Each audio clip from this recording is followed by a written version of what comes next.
This is your mother. Now listen to this.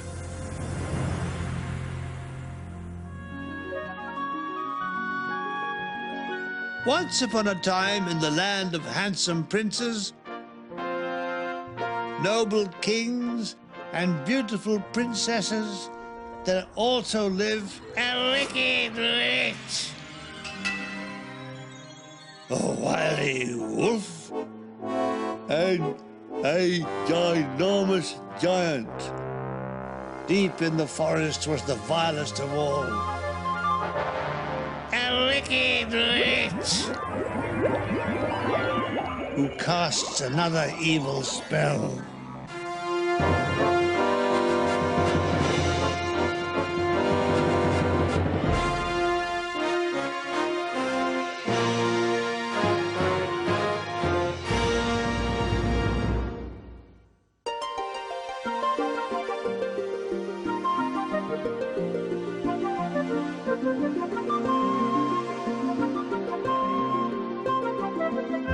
Once upon a time, there was a little mermaid who lived with her family deep in the ocean.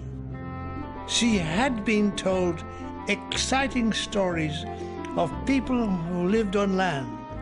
So one day, she set off, using her powerful tail to push her to the surface. As she approached the top, a violent storm was raging. A sailing ship carrying a prince home to meet his bride was being torn about by the pounding waves. And the mermaid gathered him up in her arms and swam for the shore, where she pulled him up onto the beach. "Wake up, wake up," she said in time with the waves breaking on the shore.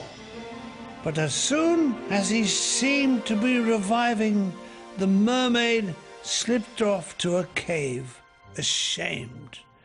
She had but a tail and no legs. As she watched him from a safe distance, say about a quarter of a mile, the prince staggered to his feet and climbed up the beach. "Now he'll never know it was me who rescued him," said the sad little mermaid. "It could be arranged," came a cackling voice from deep within the cave. The little mermaid shot round, but could see nothing in the darkness. "Of course, you want some legs. And for that, you pay a heavy price." Suddenly, out of the gloom, the trembling mermaid could make out "The witch!"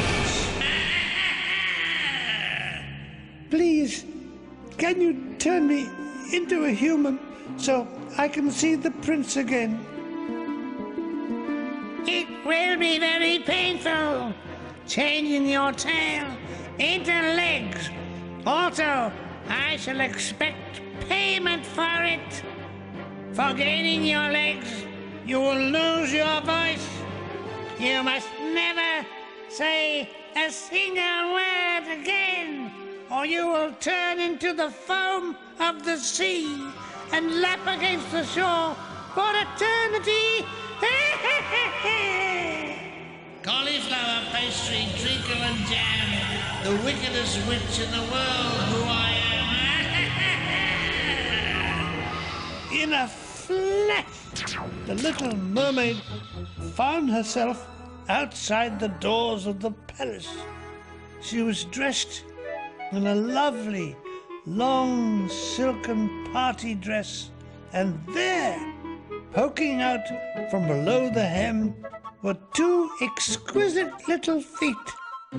Gingerly, She raised the hem of her dress to reveal an ankle, and then a knee, and so on up to the top. Then the door of the palace swung open, and a sea of faces was staring at her. Some of the ladies started to snigger. The handsome prince stepped toward the little mermaid. Listen, haven't I seen you somewhere before? Asked the prince. Poor little mermaid, of course, did not dare to reply. I am to be married in the morning, said the prince. I was rescued from drowning by a girl with a beautiful face, something like yours. But since I can't find her, I'm to marry someone else. The little mermaid longed to tell the prince it was her who saved him, but the witch had forbidden her to speak on pain of death.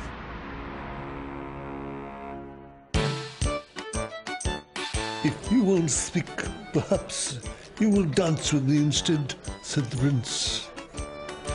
He guided the distraught little mermaid around the ballroom floor. Her dancing, of course, was absolutely terrible on her newly formed legs, but the prince was very gracious towards her.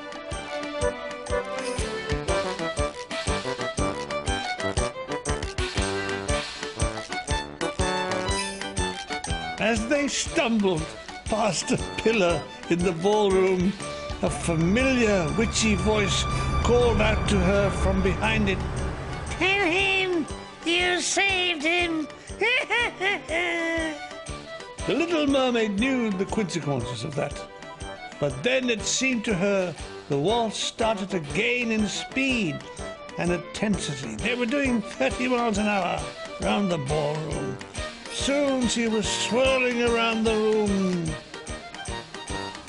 Tell him you love him, Came the echoey voice, until the poor little mermaid could not help herself. It was me. I rescued you, she blurted out.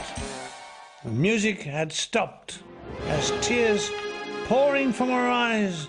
They were soon ankle deep in tears in the ballroom. She rushed out of the hall, over the garden, and down to the beach, where she plunged into the foam of the sea and simply melted away. The prince decided, There and then, I shall never marry. One is enough. He often walks along the beach with his fox terriers, and he seems to hear the faint echo of a sweet voice. Wake up. Wake up.